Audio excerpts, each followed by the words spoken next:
Friends, welcome back to my YouTube channel. कैसे हैं आप सभी? आई होप आप सभी अच्छे होंगे। तो फ्रेंड्स, आज हम बात करेंगे अंशु शुभम ऑफिशियल के ऊपर। अंशु का रात में निकलना क्या ठीक है? और अंशु अभी मूवी देखने गई हुई थी, तो मतलब ये रात में निकली हुई थी। सासू माँ के मना करने पर भी अंशु रात में निकली मूवी देखने के लिए। ये हमें बिल्कुल भी ठीक नहीं लगा। क्या अंशु इतनी लापरवाह हो सकती है कि अंशु को अपने खुद का ही मतलब अता पता नहीं है कि वो क्या कर रही है, क्या नहीं कर रही है। तो फ्रेंड्स, अगर आपने मेरे चैनल को सब्सक्राइब ना किया हो तो आप लोग मेरे चैनल को सब्सक्राइब कर दीजिएगा। बेल आइकन के बटन को प्रेस करना मत भूलिएगा, ताकि आपको मेरी जो भी नई नोटिफिकेशन है वो टाइम पर मिलती रहे। तो फ्रेंड्स, देखिए, सासू माँ की बात को मानना चाहिए इस टाइम अंशु को। अंशु सच में प्रेग्नेंट है, 101% क्लियर है, क्योंकि अंशु जिस तरीके से मतलब लोगों को इंडिकेट कर रही है, संकेत दे रही है अपनी प्रेगनेंसी का, तो लोग बाग तो यही समझेंगे कि अंशु प्रेग्नेंट है। और अंशु को मतलब इसलिए अंशु देखिए इतने पास में आई हुई है। शुभम की जो शॉप है वो यहीं सिवान में है, और सिवान में अगर अंशु रहेगी तो अच्छे से अच्छे डॉक्टर का मतलब डॉक्टर मिल जाएंगे, यही सारी चीज़ें हैं। लेकिन अंशु का रात में निकलना बिल्कुल भी ठीक नहीं लगा। सासू माँ ने मना भी किया था कि अगर तुम 9 बजे के बाद आ रही हो तो अपना चाकू वाकू लेकर जाओ और ऐसे मत जाओ। तो देखो, चाकू लेकर गई तो क्या ज़रूरत थी निकलने की? क्या कुछ हो जाता है? अगर मूवी 1 या 2 मूवी इनकी छूट जाती तो कुछ हो जाता क्या? नहीं, इनको तो मूवी देखना ही देखना है, और हर हाल में ये शुभम के साथ गई हुई है। और देखो, शुभम कितने अच्छे से केयरिंग कर रहा था। ये चीज़ बहुत ही अच्छी लगी थी कि मतलब जब ये लोग मूवी देखने जा रहे थे तब शुभम एक मतलब होता है ना, एक बेटी की तरह मतलब बिल्कुल केयरिंग करता है, जैसे एक प्रिंसेस की केयरिंग की जाती है ना, उसी अकॉर्डिंग शुभम पूरी कोशिश करता है कि मतलब अंशु खुश रहे। क्योंकि अंशु खुश बहुत कम ही रहती है, क्योंकि लोग होते हैं ना जो उसको नेगेटिविटी में डाल देते हैं और इस तरीके की बातें बोल देते हैं कि वो थोड़ा नेगेटिव ले लेती है हर चीज़ों को। अंशु थोड़ा भी मैच्योर नहीं है, बिल्कुल भी अंशु में समझ नहीं है कि पिछली बार उसके साथ में क्या हुआ था, क्या नहीं हुआ था, और उसका पूरा ब्लेम इन्होंने राज फैमिली पर डाल दिया था। ये भी बहुत बड़ी गलत बात थी, क्योंकि देखिए, अगर यहाँ पर राज फैमिली पर तुमने ब्लेम डाला था ना, तो कोई ये छोटी बात नहीं थी, ये बहुत बड़ी बात होती है कि मतलब किसी पर तुम कैसे ब्लेम डाल सकती हो। अगर तुम्हारे बच्चे के साथ कुछ हुआ है तो इसका मतलब ये है कि तुम राज फैमिली पर ब्लेम डाल दो। पूरा का पूरा ब्लेम राज फैमिली पर डाला गया। फिर भी राज फैमिली चुप रही, क्योंकि देखिए, राज फैमिली इसलिए चुप रही थी क्योंकि उन्होंने तुम्हें अपनी बेटी माना था। और देखो, काफ़ी लोगों का कमेंट ये भी है कि मतलब अंशु मूवी देखने गई, अगर कोई इस बार इनको कोई ऐसी ऐसी दिक्कत हो जाएगी, भगवान चाहे कि ऐसा कुछ भी ना हो, बट ये मतलब मानती नहीं है। जितने भी ये सारे ब्लॉगर्स हैं, ये मतलब व्यूज के लिए कितना गिर जाएंगे। मतलब जितने भी बड़े बड़े ब्लॉगर्स हैं, इनको बस व्यूज चाहिए अपने चैनल पर, इसके अलावा इनको कुछ नहीं चाहिए। व्यूज के लिए कुछ भी कर सकते हैं, कुछ भी। वही सारी चीज़ें अंशु कर रही। अंशु का चैनल में अच्छे खासे व्यूज आ रहे हैं इस समय। 1 लाख तो इनका आना ही आना है, कितनी भी तुम कोशिश कर लो, इनकी वीडियो पे 1 लाख तो आता ही आता है। लोगों ने इनको इतना प्रेम दिया, इतना प्यार दिया, इतना सपोर्ट किया अंशु का।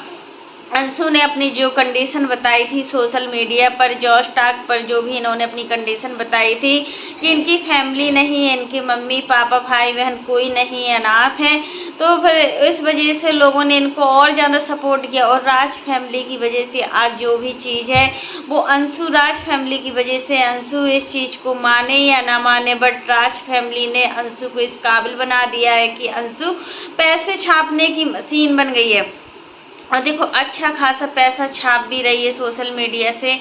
अभी मानते हैं कि इनका बहुत खर्चा हो गया एनिवर्सरी पार्टी में, उसके तुरंत बाद ये रूम की शिफ्टिंग, एक बार रूम शिफ्ट करने में बहुत खर्चा आता है। फिर जब हम नए घर में जाते हैं तो हमें हर सामान नया लाना ही पड़ता है, जो हमारे पास नहीं होता। कुछ चीज़ें होती हैं जो हमें लेना ही पड़ती है, क्या हम हर चीज़ घर से उठाकर थोड़ा ना ला सकते, क्योंकि यहाँ पर सासू माँ का घर का आना जाना बना रहेगा। सासू माँ भी घर को नहीं छोड़ सकती है, क्योंकि वहाँ पर देखिए घर को भी देखना बहुत ज़रूरी है। जब हम घर को ऐसे ही छोड़ देते हैं ना सुनसान खुला, तो उसमें बहुत सारी मतलब होता है ना, ऐसे नहीं छोड़ते, आना जाना बना रहेगा तो सारी चीज़ें अच्छी रहेंगी, दिया बाती होती रहेगी।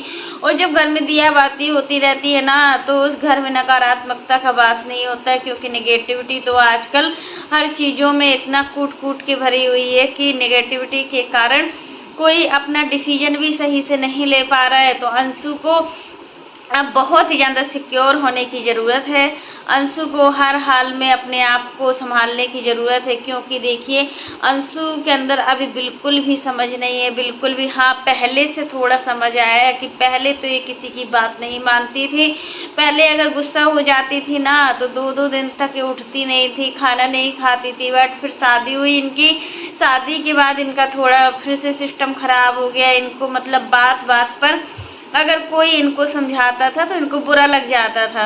अब लेकिन थोड़ा ठीक है कि इन अपने आप को थोड़ा बदलने की कोशिश कर रही है और खुश रही है। सबसे बड़ी बात है खुश रहना, क्योंकि देखिए हम सोशल मीडिया पर आए हैं तो कुछ लोग पॉजिटिव लोग मिलते हैं, कुछ नेगेटिविटी लोग मिलते हैं। जो नेगेटिविटी फैलाते हैं कुछ पॉजिटिविटी फैलाते हैं। तो वही चीज़ें कि हम क्या एब्जॉर्ब कर सकते हैं किसी से, पॉजिटिव चीज़ों को एब्जॉर्ब कर सकते हैं या फिर नेगेटिव चीज़ों को एब्जॉर्ब कर सकते हैं।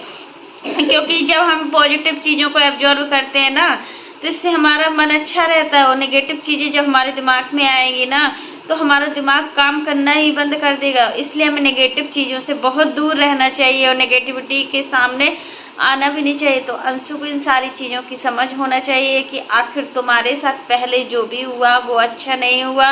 तुमने पहला मतलब बच्चा अपना खोया है, तुम्हारा मिसकैरेज हुआ था, तो उस वजह से देखिए तुम्हारी एक तो हेल्थ बहुत ज़्यादा डाउन है, तुम्हारी हेल्थ बहुत ज़्यादा कमज़ोर है, तुम हर चीज़ों को नहीं समझ सक रही हो। तुम्हें चीज़ों को समझने की सोचने की शक्ति रखनी पड़ेगी और हर चीज़ों को समय रहते तुम्हें जवाब भी देना पड़ेगा। क्योंकि देखिए तुम हर किसी को उल्टा सीधा जवाब दोगी ये भी ठीक नहीं है, क्योंकि तुम पहले भी राज फैमिली को बहुत ज़्यादा बोल चुकी हो हर चीज़ में। राज फैमिली ने कितना सपोर्ट किया तुम्हारा, राज फैमिली ना होती तो आज तुम जो अपने महंगे महंगे शौक कर रही हो ना ये सारी चीज़ें कर ही नहीं पाती। क्योंकि तुम्हें जानता कौन था, कोई नहीं जानता था। शुभम को तो कोई भी नहीं जानता था, सासू माँ को कोई नहीं जानता था, इनकी ननद है जो काजल उनको भी कोई नहीं जानता था। लेकिन जब से तुम सोशल मीडिया पर आई हो ना तुम्हें पूरा सोशल मीडिया जानता है, अच्छे खासे व्यूज आते हैं। तुम्हारे साथ में ही काजल ने अपना चैनल स्टार्ट किया था, उसके में भी अच्छे खासे व्यूज आते हैं, तुम्हारे में भी अच्छे खासे व्यूज आते हैं, क्योंकि तुम्हें राज फैमिली की पहचान मिली है। और अगर सासू माँ मना करती हैं किसी चीज़ को तो तुम्हें मानना चाहिए। तुम क्यों नहीं मानती हो किसी चीज़ को? फिर जब कुछ उल्टा सीधा हो जाता है ना तुम्हारे साथ तो तुम पूरा ब्लेम दे देती हो दूसरों पर, जैसे कि तुमने पिछली बार किया था। पिछली बार जो तुमने किया ना वो बिल्कुल गलत किया, और उस चीज़ के लिए तुम्हें बोलना भी चाहिए था सचिन मनीषा से। हर चीज़ तुमने मनीषा को कितना कुछ बोला, कितना उल्टा सीधा बोला मनीषा भाभी को। मनीषा तो इतना समझदार है, मतलब तुम्हारी एज की तो मनीषा भी है, तुम्हारी एज और मनीषा की एज एक ही है, तो फिर तुम इतना नौटंकी क्यों दिखाती हो? हर चीज़ में बढ़ा चढ़ा कर क्यों बोलती हो? हर चीज़ों को बढ़ाकर बोलना क्या कहाँ तक सही है? हमें नहीं लगता है कि चीज़ों को बढ़ाकर बोलने में कोई भी वो है, कोई रिस्पॉन्स नहीं है। और अभी तुम रात में मूवी देखने जा रही हो, रात में क्या 3 महीने तक तो कहीं ऐसे रात में निकलते ही नहीं है, और ना ही किसी को अपनी प्रेगनेंसी के बारे में बताते हैं। यहाँ पर तुम पूरे सोशल मीडिया में बता रही हो, और लोग बात तू जानने वाले को भी नहीं बताती, यहाँ तुम सब अनजान लोगों को बता रही हो। कुछ लोग तुम्हारे पॉजिटिव वाइब्स वाले होते हैं, कुछ नेगेटिव वाइब्स वाले होते हैं। इससे बहुत जल्दी नज़र लगती है, और देखो इससे होने वाले बच्चे में बहुत ज़्यादा प्रॉब्लम आती है, और बच्चे में इतनी प्रॉब्लम आ जाती है कि हमें पता नहीं चलता है कि हम क्या कर रहे हैं क्या नहीं कर रहे हैं। तो फ्रेंड्स आज के लिए बस इतना ही। कैसा लगा आपको मेरा वीडियो पसंद आए तो लाइक कर देना, और अगर आप चैनल पर न्यू हो तो चैनल को सब्सक्राइब करना ना भूलना। फिर मिलते हैं नेक्स्ट वीडियो में। और फ्रेंड्स आप लोग कमेंट बॉक्स में ज़रूर बताना कि अगर सासू माँ ने कुछ बोला तो क्या वो गलत बोलेंगी? सासू माँ को तुमसे ज़्यादा समझ है, तुमसे ज़्यादा ज़िंदगी उन्होंने जी है, उनको हर चीज़ का तजुर्बा है। उन्होंने अपने 2 बच्चों की शादी कर ली। अभी तुमने क्या देखा है?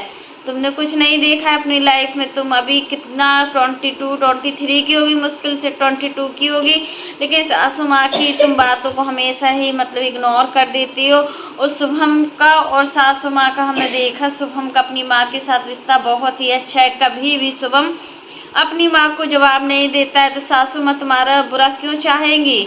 तुम पहले अपनी सासू माँ की बुराइयां बताती थी सोशल मीडिया पर कि मेरी सासू माँ ऐसी है, मेरी ननद ऐसी है, मेरी ननद मेरी बुराई करती है। पूरा सोशल मीडिया पर तुमने अपनी फैमिली वालों को लाया था अगेंस्ट अपने, बट तुम्हें धीरे धीरे रिश्तों की समझ आ गई है, क्योंकि जो अपने रिश्ते होते हैं ना, वो अपने ही रिश्ते होते हैं। उन रिश्तों में कहीं भी गुंजाइश नहीं होती है, मतलब हमेशा अपना ही सोचेंगे। क्योंकि देखिए, तुम उनके बेटे की वाइफ हो और तुम मतलब उनकी बहू का फर्ज मतलब हर तरीके से देखभाल करना एक सास का फर्ज होता है। जब बहू प्रेग्नेंट हो तब सासू माँ कुछ ज़्यादा ही ध्यान देती है, लेकिन अभी सासू माँ देखो हमें वीडियो में दिखती भी है बहुत अच्छे तरीके से। आज हमने जो वीडियो देखा तो उसमें हाँ सासू माँ थी, अच्छा लग रहा था। और उन्होंने भी बोला है कुछ चीज़ें वो वीडियो में कम आती हैं, पता नहीं उनको क्या थोड़ा बहुत होता है ना, हेजिटेशन होता है किसी किसी को वीडियो में आने का।